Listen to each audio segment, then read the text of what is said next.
Two Treatises of Civil Government by John Locke. Book 1, Chapter 7. Of Fatherhood and Property considered together as fountains of sovereignty. In the foregoing chapters we have seen what Adam's monarchy was, in our author's opinion, and upon what titles he founded it. The foundations which he lays the chief stress on, as those from which he thinks he may best derive monarchical power to future princes, are two, viz. Fatherhood and property. And therefore the way he proposes to remove the absurdities and inconveniences of the doctrine of natural freedom is to maintain the natural and private dominion of Adam. Observations 222. Conformable hereunto, he tells us, the grounds and principles of government necessarily depend upon the original of property. Observations 108. The subjection of children to their parents is the fountain of all regal authority. Page 12. And all power on earth is either derived or usurped from the fatherly power, there being no other original to be found of any power whatsoever. Observations 158. I will not stand here to examine how it can be said without a contradiction that the first grounds and principles of government necessarily depend upon the original of property, and yet that there is no other original of any power whatsoever but that of the father, it being hard to understand how there can be no other original but fatherhood, and yet that the grounds and principles of government depend upon the original of property, property and fatherhood being as far different as lord of a manor and father of children. Nor do I see how they will either of them agree with what our author says, observations 244, of God's sentence against Eve, Genesis 3:16, that it is the original grant of government, so that if that were the original, government had not its original by our author's own confession either from property or fatherhood, and this text, which he brings as a proof of Adam's power over Eve, necessarily contradicts what he says of the fatherhood, that it is the sole fountain of all power. For if Adam had any such regal power over Eve as our author contends for, it must be by some other title than that of begetting. But I leave him to reconcile these contradictions, as well as many others, which may be plentifully found in him by anyone who will but read him with a little attention, and shall now come to consider how these two originals of government, Adam's natural and private dominion, will consist, and serve to make out and establish the titles of succeeding monarchs, who, as our author obliges them, must all derive their power from these fountains. Let us then suppose Adam made, by God's donation, lord and sole proprietor of the whole earth, in as large and ample a manner as Sir Robert could wish. Let us suppose him also, by right of fatherhood, absolute ruler over his children with an unlimited supremacy. I ask then, upon Adam's death, what becomes of both his natural and private dominion? And I doubt not it will be answered that they descend to his next heir, as our author tells us in several places.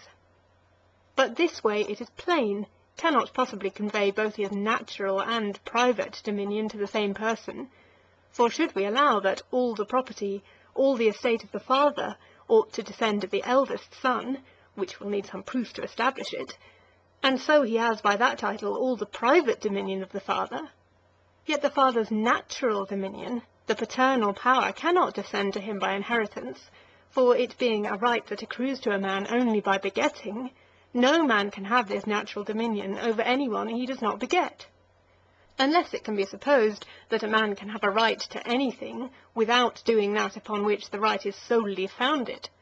For if a father, by begetting and no other title, has natural dominion over his children, he that does not beget them cannot have this natural dominion over them. And therefore, be it true or false that our author says, observations 156, that every man that is born by his very birth becomes a subject to him that begets him, this necessarily follows, viz., that a man by his birth cannot become a subject to his brother, who did not beget him, unless it can be supposed that a man by the very same title can come to be under the natural and absolute dominion of two different men at once, or it be sense to say that a man by birth is under the natural dominion of his father, only because he begat him, and a man by birth also is under the natural dominion of his eldest brother, although he did not beget him. If then the private dominion of Adam, i.e. his property in the creatures, descended at his death all entirely to his eldest son, his heir, for if it did not, there is presently an end of all Sir Robert's monarchy. And his natural dominion, the dominion a father has over his children by begetting them, belonged immediately upon Adam's decease equally to all his sons who had children, by the same title their father had it. The sovereignty founded upon property and the sovereignty founded upon fatherhood come to be divided, since Cain as heir had that of property alone, Seth and the other sons that of fatherhood equally with him. This is the best that can be made of our author's doctrine, and of the two titles of sovereignty he sets up in Adam, one of them will either signify nothing, or, if they both must stand, they can serve only to confound the rights of princes, and disorder government in his posterity. For by building upon two titles to dominion which cannot descend together, and which he allows may be separated, for he yields that Adam's children had their distinct territories by right of private dominion, Observations 210, page 40, he makes it perpetually a doubt upon his principles where the sovereignty is, or to whom we owe our obedience, since fatherhood and property are distinct titles, and began presently upon Adam's death to be in distinct persons, and which then was to give way to the other. Let us take the account of it as he himself gives it us. He tells us out of Grotius that Adam's children, by donation, assignation, or some kind of cession before he was dead, had their distinct territories by right of private dominion.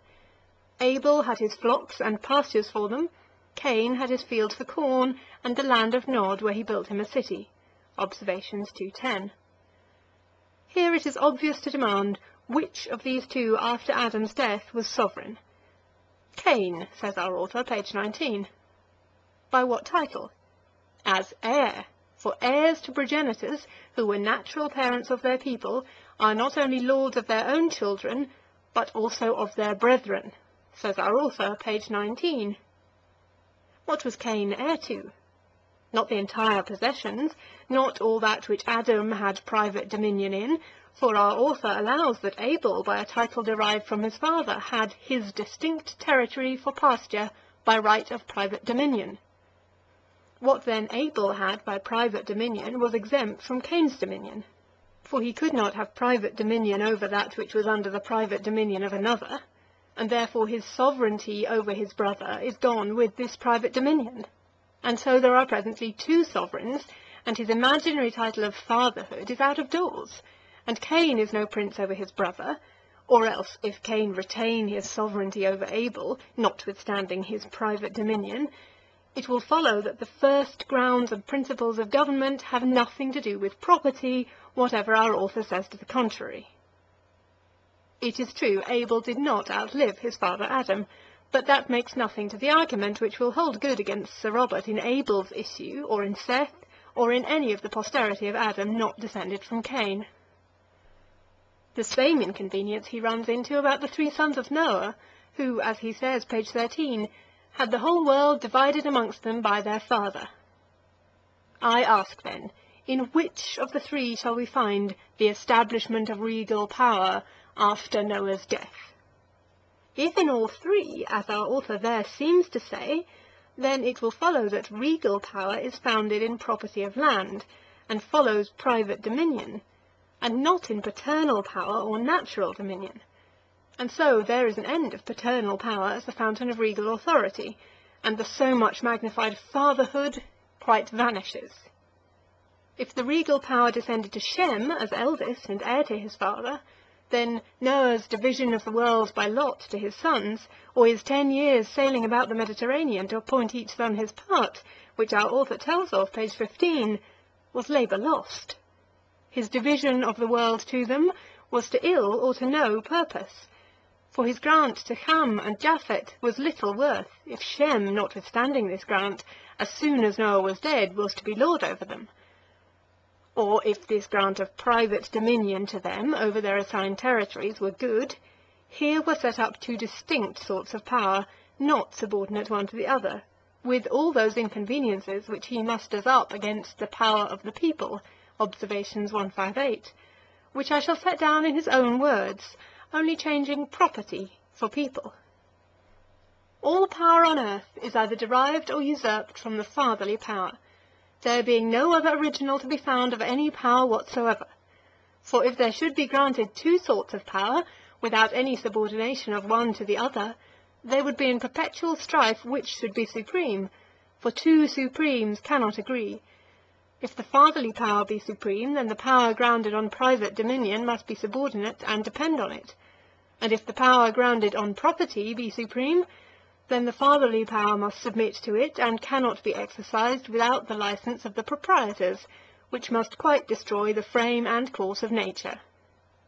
This is his own arguing against two distinct independent powers, which I have set down in his own words, only putting power rising from property for power of the people. And when he has answered what he himself has urged here against two distinct powers, we shall be better able to see how, with any tolerable sense, he can derive all regal authority from the natural and private dominion of Adam, from fatherhood and property together, which are distinct titles that do not always meet in the same person, and, it is plain by his own confession, presently separated as soon both as Adam's and Noah's death made way for succession, though our author frequently in his writings jumbles them together, and omits not to make use of either where he thinks it will sound best to his purpose. But the absurdities of this will more fully appear in the next chapter, where we shall examine the ways of conveyance of the sovereignty of Adam to princes that were to reign after him. End of chapter 7.